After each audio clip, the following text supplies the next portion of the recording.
it's taking you for a little bit of turn. All right, good morning, everybody. Hello, hello. Welcome to Plant-Based Homestead Prepper, where we make prepping fun. And as predicted, per the use, guess what? It is cold. It is cold. It is cold. And I told y'all in the summer months, start prepping for winter.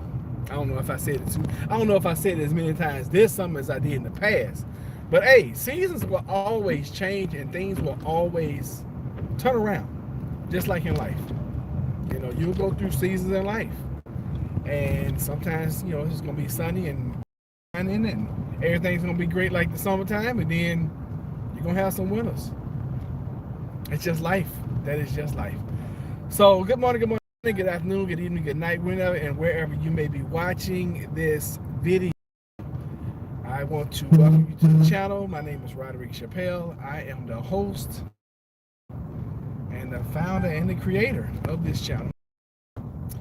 And we hadn't done live in a while, and I know that a lot of you guys are invested in this channel, and I appreciate you guys for constantly checking, looking, and wishing and praying for the family. And if you are new here, consider subscribing, because we are a family in this channel. We care about each other, we look after each other, we check on each other. We are truly a family.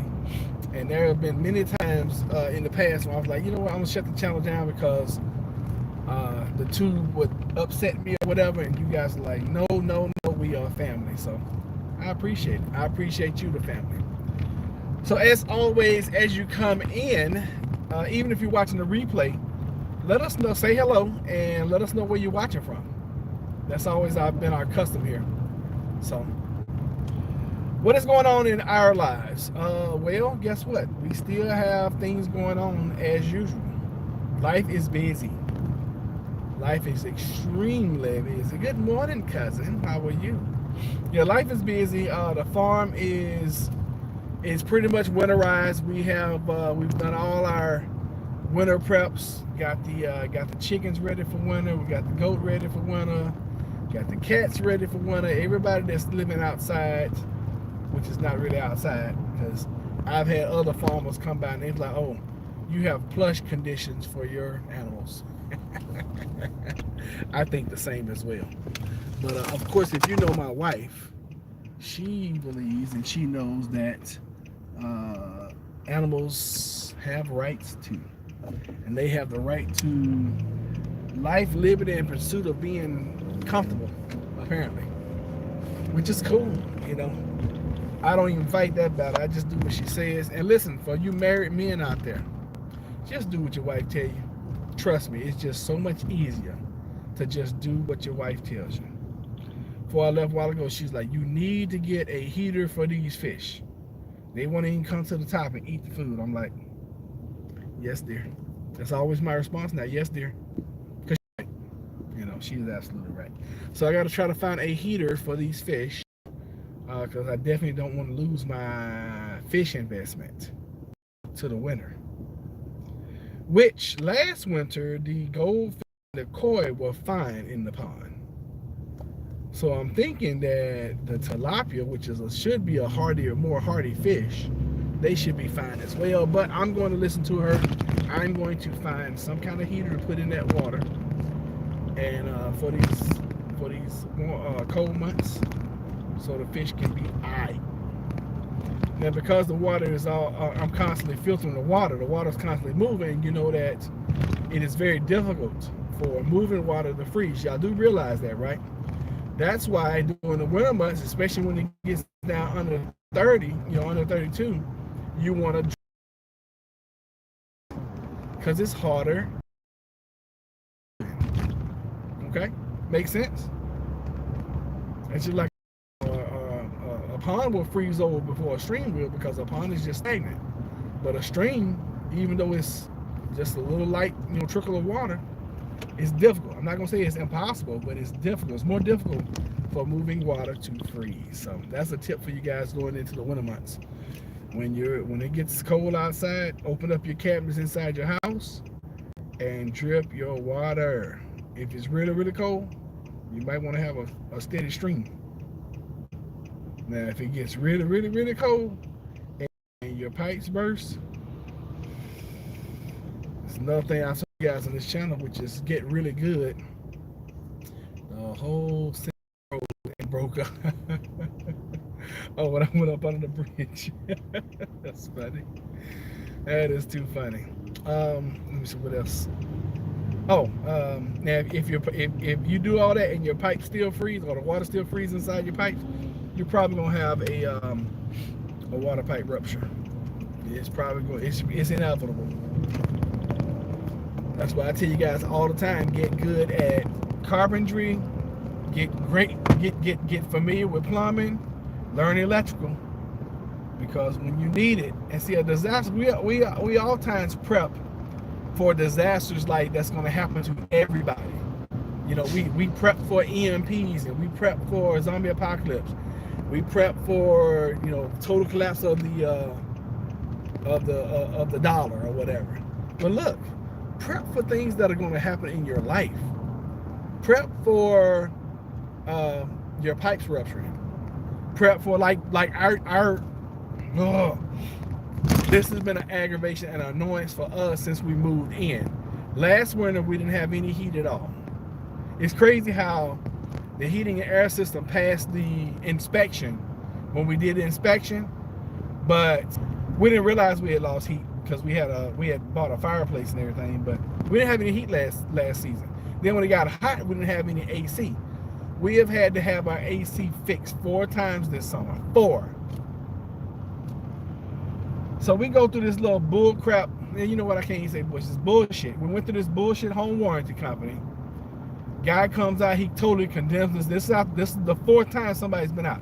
He totally condemns the system, like, yep, it needs to be totally replaced. I've been out here, I fixed this system before. This system is old, blase, blase. The warranty company wants a second opinion. So they send somebody in bed with. And they're like, oh yeah, if we replace this, and this, then, but guess what? Everything that they're gonna replace this, and that, it's not covered under the home warranty. And I have been telling my wife this whole time, I'm like, yeah, that home warranty stuff is crap. Because when things actually break down and you need the home warranty to kick in, it's not gonna work. Now, every time they've come out, we had to spend $100 out of pocket for them to get the system back up and running. It lasts maybe a month. I think the last time it lasted like maybe 2.5 months, maybe. Now that the system is totally kaput, they're like, oh yeah, it's gonna cost you guys blase out of pocket. And I'm like, hell, if I'm gonna spend that money, I might as well just get me a whole new unit. So I called a guy I know. He always looks out for me, and he gave me a great price on the unit. So come Friday, he and his crew should be coming out, replacing everything for us, so at least we can have heat this winter. This will be the first winter that we'll actually have heat. So, yay, excited about that. But of course, that's an expense that we hadn't planned on taking on, which brings me to another point. And I've been telling you guys this for years. Keep an emergency budget. You know, you gotta have one, because for times like this, like what we're going through, you know, do we want to spend the money? Heck no. Do we want to charge the money? No, not really. Could we? Yeah. But that's why we keep an emergency fund for times such as this. Now, once we replace this unit, we should be able to get 15, 20 years out this unit. We shouldn't have to ever replace this unit ever again. And of course, it's gonna come with a warranty and all from my buddy. But yeah, we shouldn't have to replace this unit again as long as we own this house. And the way things are looking, we probably are going to be getting out of here. I want to say 22, but definitely 23. We'll be moving to another spot. We'll hopefully be moving to our final destination, which is 1,000 acres. Okay, I'm speaking that into the atmosphere. That is what I want. That is what I'm looking for. I'm looking for 1,000 acres. Now, will I settle for 300, 400? Yeah, sure, definitely. But I want 1,000 acres. I want 1,000 acres, and I want several houses already out there on that 1,000 acres, because myself and several other people that I've connected with over the years, we want to all live that way. And it's out there. I know it's out there. I know it's got my name on it. And I know as soon as I find it and get it, we're going to be good. But yeah, those are my desires. That's what I want. I want to play so big. I want to play so big that I can have a landing strip somewhere on the, because I want to eventually get my pilot's license. Both Jennifer and I want to get our pilot's license. We want to buy us a plane, and we want to go come see you guys. It'd be so much easier to just hop in, especially when you're retired. It'd be so much easier to just hop in your own plane and be like, oh, we're gonna go see Queenie today. And we fly out, go have lunch with Queenie, and then come back home. Wouldn't that be cool? Or, we know somebody who's in Tennessee. Or I know Minnesota. We got folks up in Minnesota. Be like, hey guys, we're coming to Minnesota. We're gonna have lunch with you. Fly out to Minnesota, have lunch, maybe go check out some sites, and then come on back home. That's the kind of living that we want to do. We want to go see some things. We want to go see some people. We want to do some stuff. That's the living that we're talking about.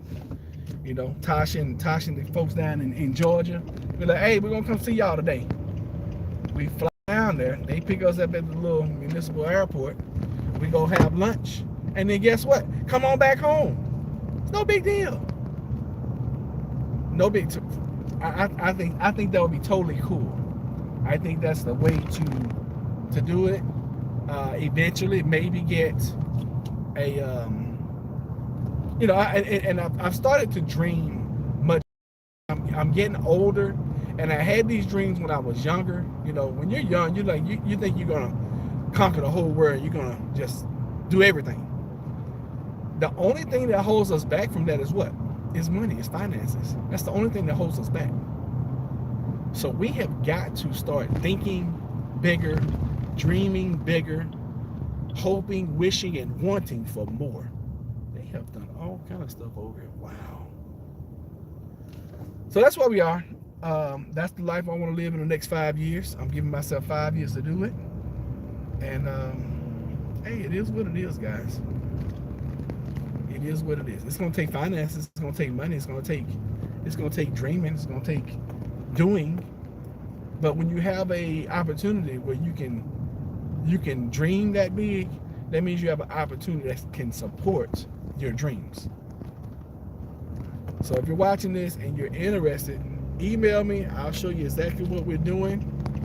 And since we put up this channel, we have invested heavily in several different opportunities. Some have worked greatly. All of it, but you know what? All of them have worked. Even the ones that, if you look at them, you're like, oh yeah, that was a total bust. We learned from those experiences. And that's the only thing that I can take and tell you guys. Always learn from every experience, because at least you'll know what not to do again. At least you'll know what not to do again. So listen, guys, I'm about to pull into Lowe's. I got to grab some materials, and I'll catch you guys the next time, probably tomorrow morning, maybe. But I definitely gonna come back in sometime this week and talk to y'all. And I know I hadn't been consistent, but I'm going to be more consistent. I promise. And as always, I send y'all some love. I love y'all. Thank y'all so much for supporting the channel, being part of the family. And go do something great today, okay? Go do something great today. All right, Plant-Based Homestead Prepper out. Catch y'all later. Be blessed.